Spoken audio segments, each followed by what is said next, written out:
Hello friends, good morning and welcome to the Success Point Academy. Myself Pankaj Srinath. In today's lecture, we discuss about the practice set 2.5, which is the last practice set of our unit, that is second unit. Okay, so in that practice set, we will learn about the words problem.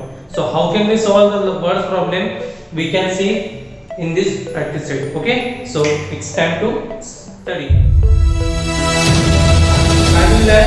हा शेवटचा practice set आहे आपल्या या unit मधला आणि यामध्ये तुम्हाला wording question दिले म्हणजे त्यामध्ये तुम्हाला स्टेटमेंट दिलेलं असते त्या स्टेटमेंटला तुम्हाला क्वाड्रॅटिक इक्वेशनच्या फॉर्म मध्ये आणायचं आहे आणि मग जे काही स्टेटमेंट दिलेलं असेल त्याला जर तुम्ही मॅथमॅटिकल फॉर्म मध्ये आणलं आणि मग शेवटी तुम्हाला एक क्वाड्रॅटिक इक्वेशन मिळेल आणि मग आपण आता व्हेरियस मेथड पाहिल्या की क्वाड्रॅटिक इक्वेशन कशा पद्धतीने सॉल्व्ह करू शकतो आयदर मग तुम्ही फॅक्टरायझेशन ने सॉल्व्ह करा किंवा मग completing the square method solve करा किंवा फॉर्म्युला मेथड करा सो अशा पद्धतीने तुम्ही हे प्रॅक्टिस सेट सॉल्व्ह करायचं आहे यामध्ये फ्रेंड्स महत्त्वाचं काय असते की जे स्टुडंट आहे त्यांना काय बऱ्याच स्टुडंटला काय प्रॉब्लेम जातो की जे काही स्टेटमेंट दिलेलं असते त्याला मॅथमॅटिकल फॉर्म मध्ये राईट करणं थोडंसं डिफिकल्ट जाते याची तुम्हाला काय करावं लागेल ते स्टेटमेंट केअरफुली वाचावं लागेल आणि वाचल्यानंतर मग त्याला व्यवस्थित मॅथमॅटिकल फॉर्म मध्ये लिहावं लागेल तरच तुम्हाला हे प्रॉब्लेम करता येईल जर तुमचं स्टेटमेंट तुम्ही मॅथमॅटिकल फॉर्म मध्ये करेक्टली नाही लिहिलं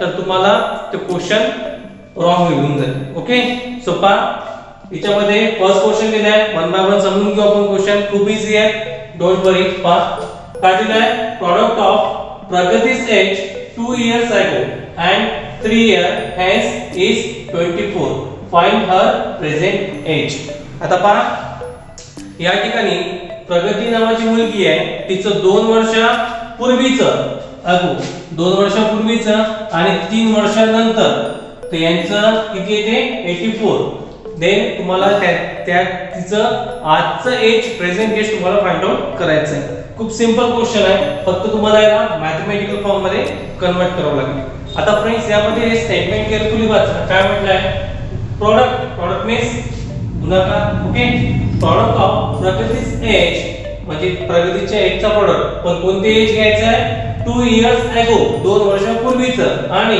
3 वर्षानंतरचं असं टोटल किती आहे 84 the find her present age तर तिचं आजचं वय तुम्हाला एज काढायचं आहे ओके आता आपल्याला तिचं आजचं एज माहिती आहे का फ्रेंड्स नाही तर मग आपल्याला काय करावं लागेल तिचं आजचं एज आपल्याला सपोज करावं लागेल मग आपल्याला आजचं तिचं प्रगतीचं आजचं एज माहित नाही म्हणून आपण काय करणार सपोज पा लेट म्हणा सपोज म्हणा चालेल okay let the present age of किंवा today's age म्हटलं तरी चालेल किंवा present age म्हटलं तरी चालेल let the present age of Pragati's be x year okay आपल्याला तिचं आजचं वय माहित नाही मग आपण काय म्हटलं की तिचं आजचं वय आपण काय कन्सिडर करू मराठीसाठी सांगत आहे मराठी मीडियमसाठी let the present age of Pragati's be x years प्रगतीचं आजचं वय आपण काय म्हणू x वर्ष मानू कारण की आपल्याला तिचं आजचं एज किती आहे हे माहिती नाही मग आता पहा या क्वेश्चन मध्ये तुम्हाला त्या प्रगतीच्या एजच्या बाबत सांगितलेलं आहे याच्यामध्ये दोन सांगितल्या कंडिशन पहा 2 वर्षापूर्वीचं आणि 3 वर्षानंतरचं मग आता पहा जसा तुमचा आजचा जर एज 20 असेल इथून 2 वर्षानंतर तुमचं एज किती होणार यस याच्यामध्ये आपण काय करणार 2 ऍड करणार दॅट इज 22 हे झालं 2 वर्षानंतरचं समजा आजचं एज तुमचं 20 आहे आणि तुम्हाला म्हटलं 2 वर्ष आधी तुम्ही किती वर्षाचे होते आपण काय करतो त्यामधून 2 वर्ष सबट्रॅक्ट करतो म्हणजे किती येणार 18 years ओके सो त्याच पद्धतीचं इथे कंडिशन दिलेलं आहे आता काय म्हटलंय product of Pragati's age 2 years ago म्हणजे पूर्वीचं मग आता आपण काय म्हटलं जसं आता आपल्याला माहित नाही की प्रगतीचा आजचा एज किती आहे आपण कन्सिडर केलं x आजचा एज तिचं x आहे मग आता 2 वर्षापूर्वी तिचं एज किती होणार जसं आपण इथे 2 वर्षापूर्वी म्हटलं आजचं एज तुमचं सपोज हे म्हटलं x आजचं एज किती आहे 20 2 वर्षापूर्वी किती येणार त्यामधनं 2 वर्ष आपण सबट्रॅक्ट करणार तसंच हिचा आजचा एज किती माहिती आहे तुला x आहे, मग 2 वर्षापूर्वी किती येणार x - 2, मग हे झालं 2 वर्षापूर्वीचं. आणि काय म्हटलंय and 3 years, ओके. आणि 3 years म्हणजे 3 वर्षानंतर, म्हणजे काय ना x + 3, ओके. सो हे दोन कंडिशन झाले x च्या बाबतीमध्ये. फक्त आता हेच तुम्हाला व्यवस्थित लिहायचं आहे. मग काय करणार आपण इथे पहा 2 years ago, 2 years ago म्हणजे 2 वर्षापूर्वी. 2 वर्षापूर्वी प्रगतीचे एज किती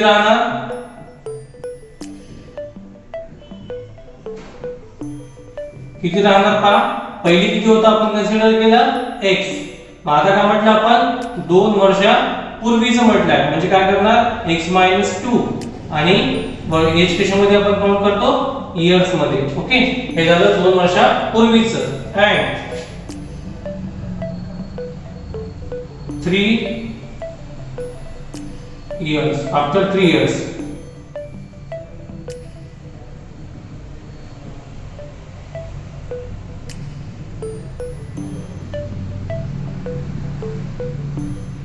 आफ्टर 3 years, ओके. 3 वर्षानंतर काय येणार प्रगतीचे age.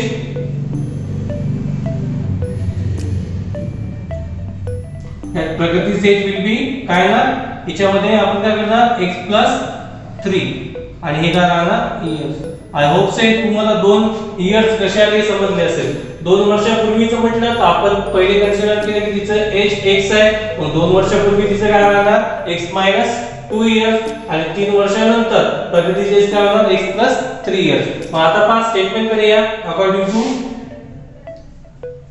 According to given condition. Condition काय दिली आहे मग product of Pragati's age 2 years ago and 3 years hence is 84. Find her present age. म्हणजे पहा प्रोडक्ट कोणाचा करायचा आहे 2 वर्षापूर्वीचं आणि 3 वर्षानंतरचं आणि त्यांचं प्रोडक्ट किती येतो 84 येतो. तर तुम्हाला काय फाइंड आउट करायचं तिचं आजचं एज. मग आता पहा 2 वर्षापूर्वी म्हणजे यांचा प्रोडक्ट करायचा आहे कोणाचा 2 वर्षापूर्वीचं एज आणि 3 वर्षानंतरचं यांचा प्रोडक्ट किती येणार 84. मग 2 वर्षापूर्वीचं होतं तिचं x - 2 हे आणि 3 वर्षानंतर काय येते x + 3 यांचा प्रोडक्ट ब्रॅकेट आहे म्हणजे काय आलं प्रोडक्ट किती येतो 84. आय थिंक तुम्हाला ही कंडिशन समजली असेल. 2 वर्षापूर्वीचा आणि 3 वर्षानंतरचा यांचा एजचा प्रोडक्ट प्रगतीच्या एजचा प्रोडक्ट किती येतो 84. मला सॉल्व्ह करून घ्या. आता तर खूप सिंपल जाणार. पहिले पाहिजे 2 ब्रॅकेट आहे म्हणजे इथे काय मल्टिप्लिकेशन. सो आपण काय करणार रँडमली सॉल्व्ह करणार. x ने हा ब्रॅकेट घेतला x + 3 राईट करू आपण. नंतर -2 ने अगेन हा ब्रॅकेट घ्यायचा -2 * x + 3 is equal to 84. आता x वर मल्टिप्लिकेशन करा x into x² okay plus आहे म्हणून प्लस 3 into x 3x याने याला सॉल्व करा -2 into x -2x okay minus plus -3 to 6 is equal to किती येणार 84. आता याला सॉल्व करू आपण. इथे पहा हा x² ॲज इट इज. आता इथे एक दिसतोय इथे एक दिसतोय म्हणजे आपण याच्यामध्ये ऑपरेशन करू शकतो. कशामध्ये x मध्ये. आता पहा 3x मधनं 2x गेला किती राहिला मोठ्या संख्येचा साइन 3x मधून 2x सबट्रॅक्ट करा x रिमेनिंग राहतो आणि -6.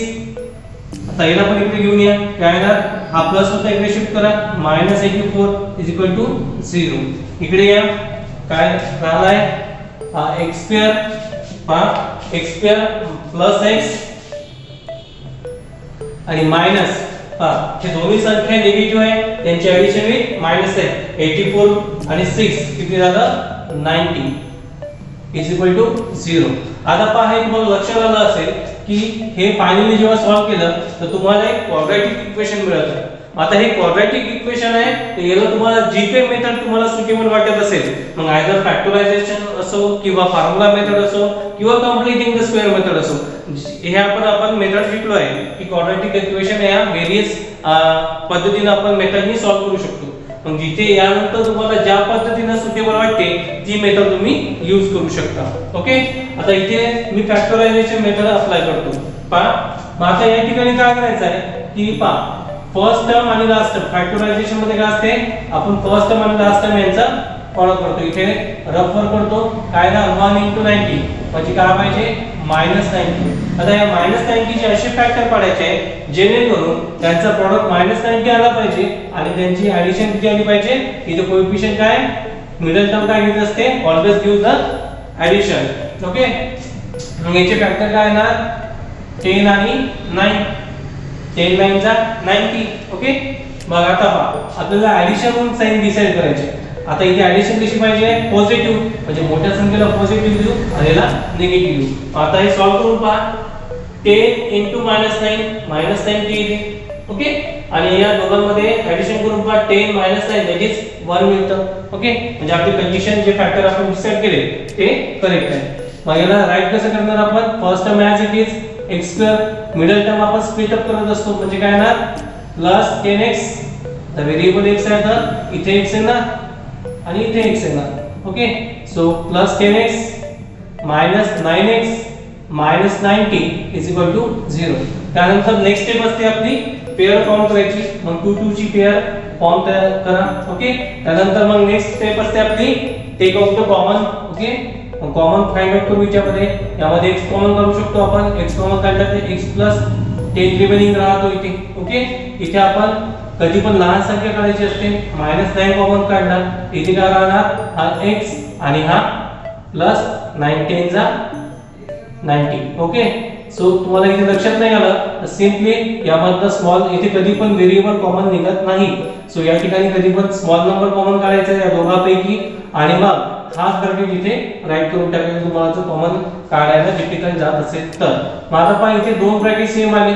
ओके, मग आपण एकदाच राईट करणार काय ना हे झाले ब्रॅकेट मधले x + 10 आउट ऑफ ब्रॅकेट कोणते आहे x - 9 = 0. आता दोन ब्रॅकेट आहे आणि दोन ब्रॅकेटचं मल्टिप्लिकेशन किती येत आहे 0. म्हणजे मग काय असायला पाहिजे यस दोन केस असायला पाहिजे दॅट इज x + 10 = 0 और सेकंड येऊ शकतं x - 9 = 0. मग हे सॉल्व करूया आपण. x = हा प्लस आहे त्याला शिफ्ट करा काय ना -10. ओके, और इथे x = काय ना हा निगेटिव्ह आहे तिकडे शिफ्ट करा काय ना पॉझिटिव्ह. बट आता इथे पहा x च्या दोन व्हॅल्यू मिळाल्या आपल्याला -10 आणि 9. पण आता फ्रेंड्स x कशासाठी सपोज केलं होतं आपण, x आपण सपोज केलं होतं की प्रियंकाचा प्रेझेंट टेन्स साठी आपण सपोज केलं होतं. आणि एज तुम्हाला माहित आहे एज नेवर बी निगेटिव्ह. आपण तुम्ही सांगणार की आपण -2 वर्षाचे झालो -5 वर्षाचे झालो एज कधी पण आपण निगेटिव्ह मध्ये काउंट करतो का नाही. मग ही व्हॅल्यू काय ना बट इथे लिहू शकतो आपण but age never be negative. Okay, मग एज कधीही निगेटिव्ह होत नाही ऋण होत नाही. मग काय असायला पाहिजे देयरफॉर x = 9. ओके, मग ही व्हॅल्यू घेणार देयरफॉर मग तुम्हाला काय विचारलं find her present age. Therefore the present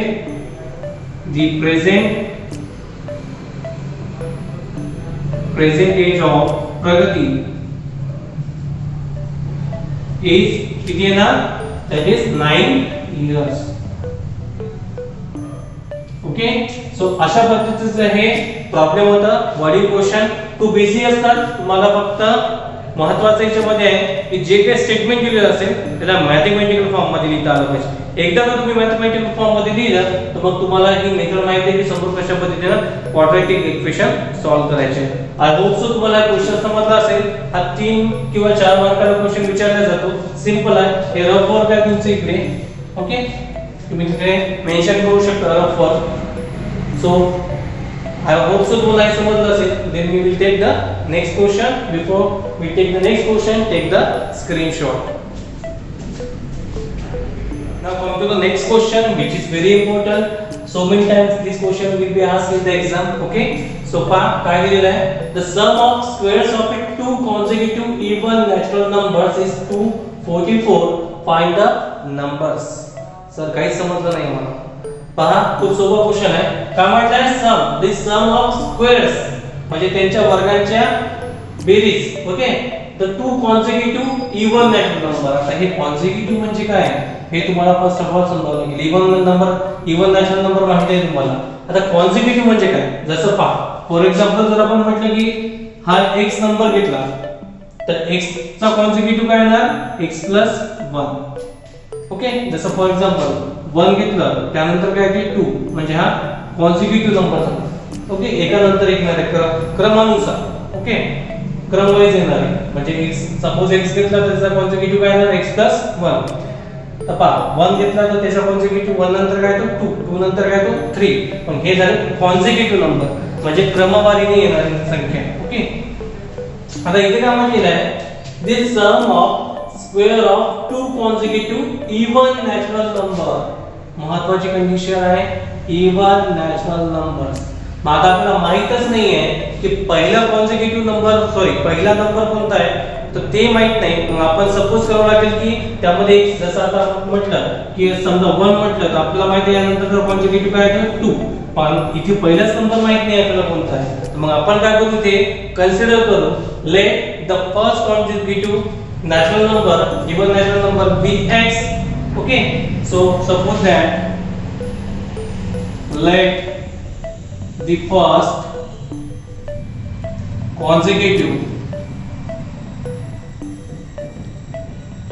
suppose that there is first consecutive even natural number b. आपल्याला माहित नाही आपण काय करणार सपोज तो नंबर काय x आहे. मग आता इथे पहा महत्त्वाची कंडिशन काय कॉन्सिक्युटिव्ह नंबर. पण हा नंबर कसा आहे इव्हन नॅचरल नंबर आहे म्हणजे इव्हन चे कॉन्सिक्युटिव्ह पाहावं लागेल. जसं आपल्याला माहित आहे फर्स्ट कॉन्सिक्युटिव्ह आपण इव्हन नंबर तो म्हटलं तर फर्स्ट कोणता येतो 2. जसं आता 2 नंतर त्याचा कॉन्सिक्युटिव्ह सक्सेसिव्ह नंबर कोणता येतो 4. मग आता इथे काय येणार आपण जर फर्स्ट कॉन्सिक्युटिव्ह नंबर x घेतला मग याचा कॉन्सिक्युटिव्ह काय येणार and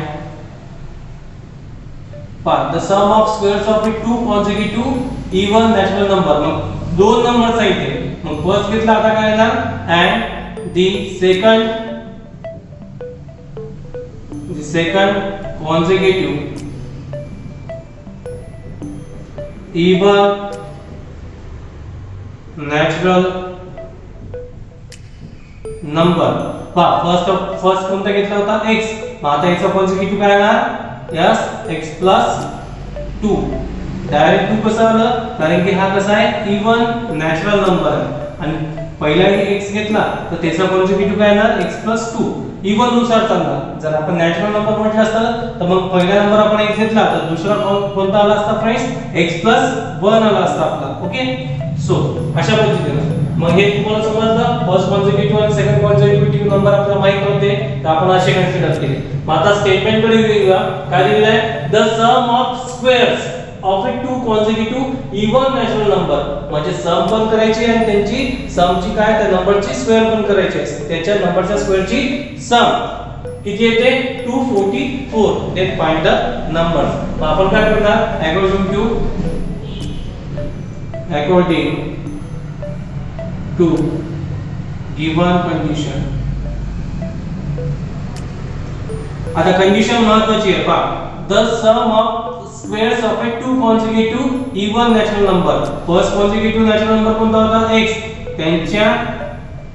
त्यांच्या स्क्वेअर प्लस सम आणि सेकंड काय होता आपला x + 2 त्याचा स्क्वेअर इक्वल टू किती येतो 244. आय होप से तुम्हाला कंडिशन समजली असेल. The sum of square of 2 consecutive even natural number. मग फर्स्ट नॅचरल नंबर होता त्याची स्क्वेअर घेतली आणि सेकंड कॉन्सिक्युटिव्ह होता हा त्याचा स्क्वेअर यांचे सम किती येतो 244. ओके, ही झाली गिवन कंडिशन. मग सॉल्व करूया याला x² प्लस हा a + b नुसार सॉल्व करा a + b होल स्क्वेअर त्याचे एक्सपान्शन अप्लाय करायचे x² + 2ab 2a means x a आणि हा b plus b² that is 2² is equal to 244. इथे आपण a + b चा फॉर्म्युला एक्सपान्शन केला a² + 2ab + b². सो इथे काय येणार हा x² प्लस हा x² नंतर 2 * 2 4x आणि प्लस 2 चा स्क्वेअर किती येणार 4 हा प्लस आहे त्याला इकडे घेऊन या काय येणार -244 इज इक्वल टू 0 इकडे काहीच नाही राहिलं म्हणजे रिमेनिंग 0 आता पहा x square plus x square किती येणार 2x स्क्वेअर देन इथे काय राहिलं 4x मग आता पहा मोठ्या नंबरचा साइन मोठ्या नंबर मधून स्मॉल नंबर सबट्रॅक्ट करा 244 मधून 4 सबट्रॅक्ट करा 240 रिमेनिंग राहतो इक्वल टू 0 आता याला सॉल्व करू शकतो आपण पण याला जर अजून रिड्यूस करायचं असेल तर याला दोन्ही डिवाइड करू शकतो so divided by 2 on both side हे करण्याची आवश्यकता आहे का फ्रेंड्स तर आहे कारण की मग कॅल्क्युलेशन मोठं होतं आपण ते रिड्यूस करण्यासाठी आपण 2 नी जर डिव्हिजिबल होत असेल तर आपण 2 नी डिवाइड करायचं मग 2 नी डिव्हिजिबल म्हणजे याच्या फॉर्म मध्ये 2 येणार 2 काय होणार कॅन्सल सो काय राहणार x स्क्वेअर आणि जेव्हा आपण 2 नी डिवाइड करतो सरळ त्या नंबरचं काय करायचं हाफ करून टाकायचं 2 च्या 4 चा हाफ काय येणार 2x आणि 240 चा हाफ काय येणार 120 इक्वल टू 0 सरळ त्या नंबरची हाफ करायची मग आता आपल्याकडे इक्वेशन काय आहे ना देयरफॉर हा x square plus 2x minus 120 is equal to 0 आता हे तुमच्याकडे क्वाड्रॅटिक इक्वेशन आलं आता या क्वाड्रॅटिक इक्वेशनला हवा त्या मेथडने तुम्ही सॉल्व करू शकता जे तुम्हाला सुटेबल किंवा इझी जाते त्या मेथडने सॉल्व करू शकता तर हा हे याच्या पुढचे जे क्वेश्चन आहे याच्या पुढचे जे सॉल्व आहे हे तुम्ही करायचं आहे ते आय थिंक आपले जे आजचे क्वेश्चन आहे ते तुम्हाला वर्डिंग जे क्वेश्चन आहे हे समजलं असेल फ्रेंड्स हे जे क्वेश्चन आहे याला सराव भरपूर लागतो त्यामुळे तुम्ही हा सराव व्यवस्थित करा प्रॅक्टिस व्यवस्थित करा एकदा पाहून करा एकदा न पाहता करून पहा ओके सो हा क्वेश्चन राईट करायचा आहे आणि हे जे पुढचं सॉल्व करायचं आहे ते फॅक्टर तुम्ही ज्या पद्धतीने काढायचं आहे जे मेथड तुम्हाला अप्लाय करायचं आहे मग फॅक्टरायझेशन वापरा फॉर्म्युला मेथड वापरा किंवा कम्प्लीटिंग द स्क्वेअर मेथड वापरा ज्या पद्धतीने सॉल्व करायचं आहे हे तुम्ही सॉल्व करून मला WhatsApp वर पाठवायचं आहे आय होप सो तुम्हाला आजचे जेवढे काही क्वेश्चन घेतले आपण प्रॅक्टिस सेटचे हे समजले असेल सो हे सॉल्व हा होमवर्क घ्यायचा आहे याच्या पुढे सॉल्व करायचं आहे तुम्हाला हा होमवर्क घ्या आणि मला WhatsApp वर सेंड करायचा आहे till then thank you so much and take care